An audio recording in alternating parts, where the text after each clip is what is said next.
There's a truth I carry burned into my soul, one I never imagined I'd have to speak aloud. It's the kind of secret that eats you from the inside, turning your reflection in the mirror into that of a stranger. And the most terrifying part isn't the act itself, but the part of me that, in the quietest, darkest moments, doesn't entirely regret it. Don't judge me yet.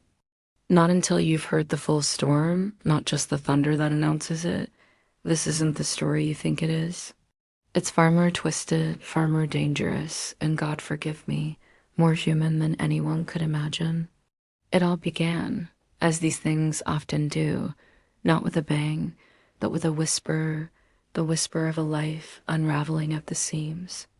My name is Elena, and for 18 years my identity had been carved in stone. David's wife, Lucas's mother.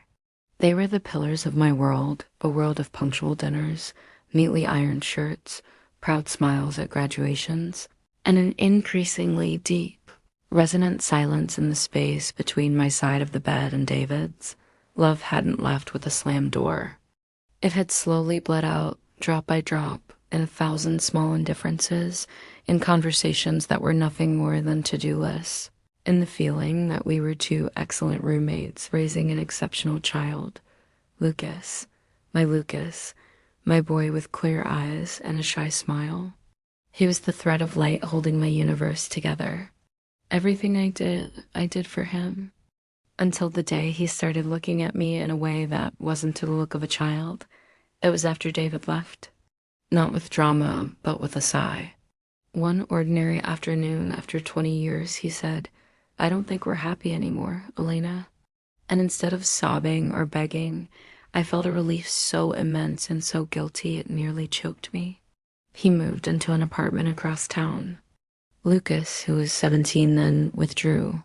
He was angry with his father, yes, but also, in a way I couldn't understand, he seemed angry with me. He grew distant, spending hours locked in his room. And when our eyes met across the dinner table, I felt an intensity in his gaze, a burning kind of reproach that left me bewildered. I told myself it was pain, teenage confusion mixed with the fallout of divorce. I opened the door wide. "Let's talk, Lucas, please. Tell me what's wrong." But he would only shake his head, those eyes so much like mine piercing me with a depth that raised goosebumps on my skin. Everything changed the night of his 18th birthday. His father came to dinner, an awkward, painfully polite gathering. David left early, and Lucas, who had drunk more than he should, collapsed onto the sofa. I sat beside him, stroked his hair the way I had 1,000 times since he was small. "My boy is a man now," I whispered, more to myself than to him. That was when he opened his eyes. There was no drowsiness in them, only a cold, devastating clarity. He grabbed my wrist with a strength I didn't know he possessed. His touch wasn't a son's. It was rough, claiming. "Stop calling me that," he said, voice low, an eerie adult echo in my son's mouth. "I'm not your boy." "I haven't been your boy for a long time." I tried to pull away, a nervous laugh rising. "Lucas, honey, you're drunk? Come on, let me help you to bed." He sat up abruptly, bringing his face close to mine. The air thickened, heavy as velvet. I could feel the heat of his breath. "Don't you see, Mom?" The word mom sounded almost sacrilegious, loaded with something dark and forbidden. "Don't you see that all of this," he gestured vaguely at the house at me, "has been for you, for us?" A glacial chill ran down my spine. "What are you talking about?" "Dad," he spat the word. "He made you unhappy. He made you small." I saw it all. I protected you from his coldness, from his absences. Do you think I didn't hear you crying in the shower? That I didn't notice you staring out the window, like you were waiting for your real life to begin? His voice cracked not from sadness, but from a fierce, consuming passion. I was here. I've always been here. And now he's gone, exactly where he should be. My heart pounded so hard I felt it in my temples. "Lucas, that's not right." "He's your father." Our marriage problems were never your business. Everything about you is my business, he snapped. And for the first time, I saw the fury, the fire burning beneath his calm surface. I've loved you since I could think, not as a son. Never just that way. I've waited. I've waited to be old enough, strong enough, so you'd look at me and not see a child, so you do finally see me. The world blurred. The room, the furniture, the family photos on the mantel, everything dissolved into meaningless smears of color. I felt nauseous, a moral vertigo that made me clutch the arm of the sofa. You have to stop, I said, my voice barely a thread. This is madness. Tomorrow, you won't even remember what you said, and we'll pretend it never happened. He released my wrists, but his gaze caged me.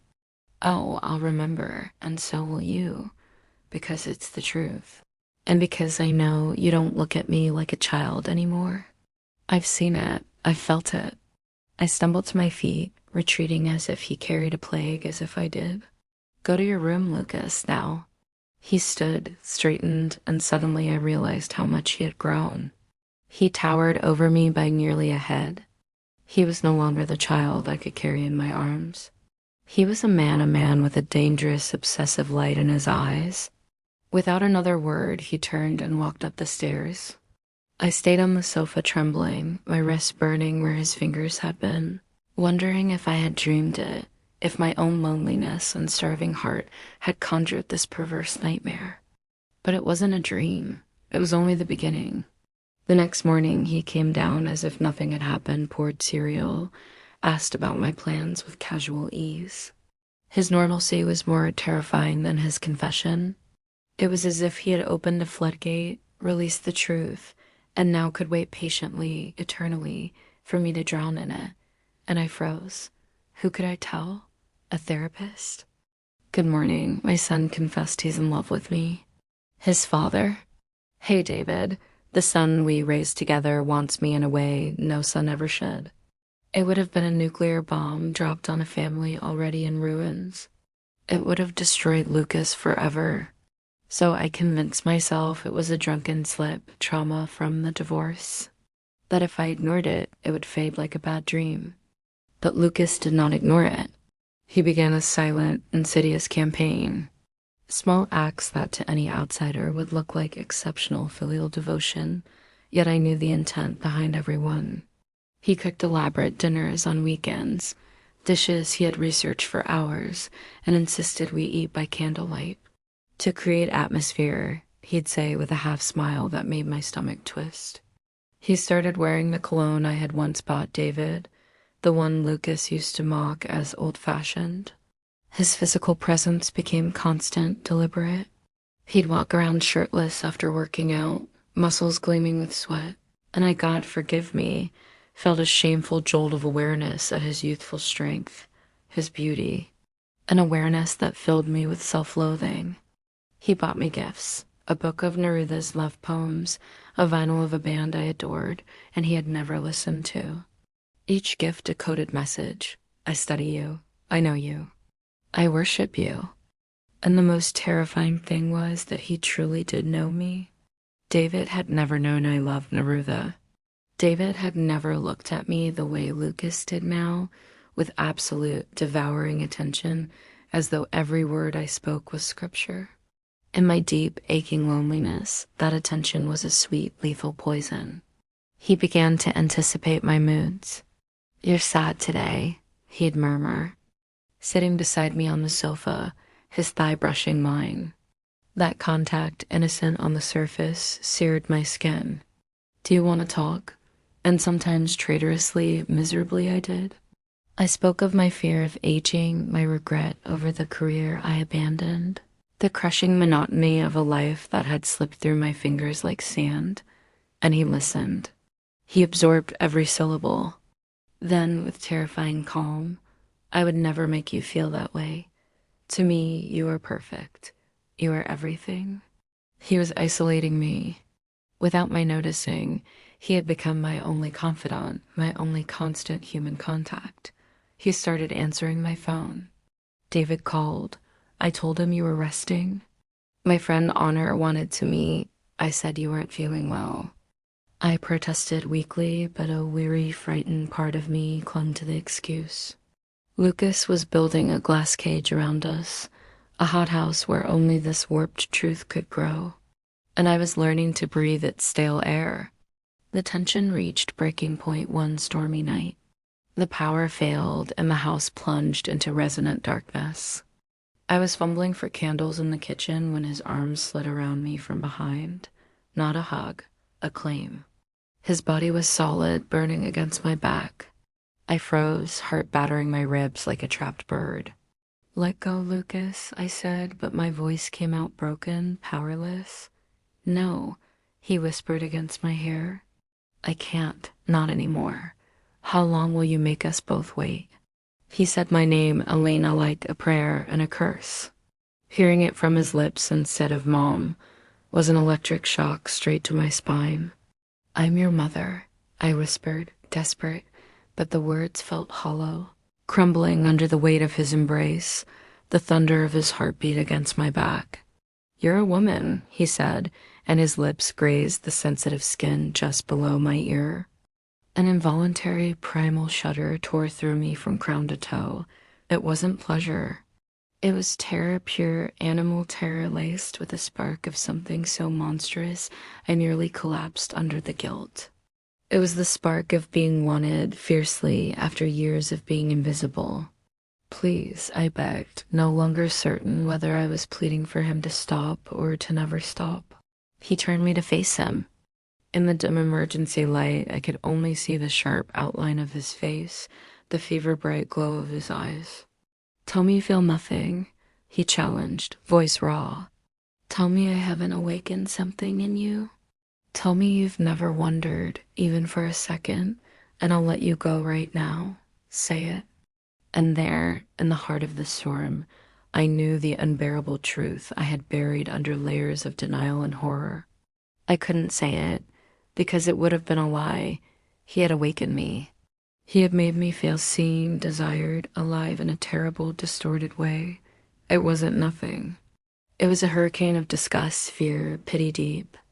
Aching pity for this obsessed creature who is still my son, and a thin, poisonous thread of something that looked too much like reciprocity. It wasn't love. It could never be love. It was a mirage of love born in the desert of my marriage and fed by his sickness. My silence was the loudest confession I could have given. A choked sound, half triumph, half agony escaped him, and then his mouth crashed against mine. It was the most devastating kiss of my life. Not sweet, not romantic. It was a collision of worlds, a shattering of reality itself. It tasted of salt tears, guilt, stolen innocence, and a future breaking into 1,000 irreparable pieces. I didn't kiss him back, but I didn't pull away. I stood frozen, anchored by the crushing weight of my own complicity. By the fact that I had let the line blur until it vanished entirely, he took my paralysis for surrender. When he finally drew back, gasping, forehead pressed to mine, he whispered the words that still haunt my nightmares. Now you're mine. Finally. At that exact second, the lights flickered back on, harsh and merciless. We sprang apart as though electrocuted.